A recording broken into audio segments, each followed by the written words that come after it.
Hi, my name is Michael Harris. I'm the president of Bridegel Roofing and Remodeling. We're located in Plano, Texas, which is part of the DFW Metroplex. In the area today, what we're going to talk about are three things that you would look for when replacing your roof. So one of the first things we're going to talk about is those shingles that you're looking at.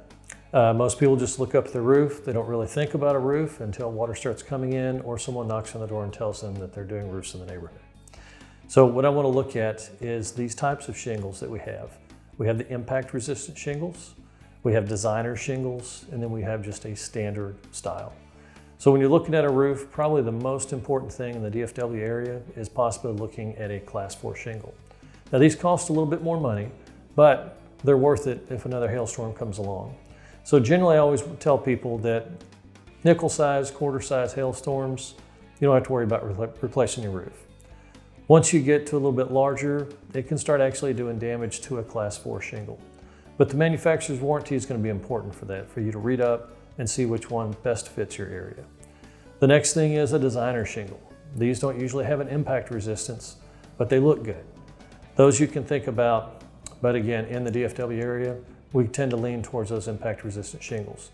If money is an issue, meaning that you don't want to spend a little extra for a Class 4 shingle, standard shingles work really well for the area. They have a lifetime manufacturer warranty on them and they're worth it. The second point that I want to make is about ventilation. Now ventilation is not just the whirlybirds or turbines that you see up on the roof or ridge vent, which you might hear people talking about, but there's also an intake that's very necessary on a roof. You need to have that cooler air pushing the warmer air out through those turbines or through the ridge ventilation. Not every roof should get ridge ventilation, meaning if it's a hip style roof, means a lot of triangular areas on it, sometimes it's better to go with a turbine or a power ventilator. Now those you can talk about with your contractor or us at Bridegel, we'd be glad to talk to you about it. But there's different styles. That's something when you meet with your local contractor, when you walk through everything, you want to talk about what best fits your roof. So the third point that I want to talk about is underlayment.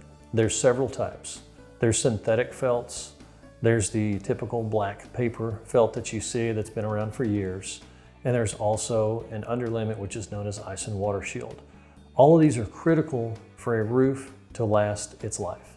Now the reason why I say that is if water gets underneath the shingles, it needs to get on top of that underlayment and it finds a way to trail back out at the eaves.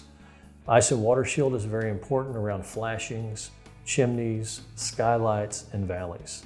We recommend that on any roof that you actually have an ice and water shield.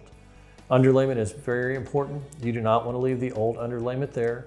You can go over the top of it, won't hurt anything, but you do not want to reuse what's there. Always request or require from your contractor that they use the proper underlayment.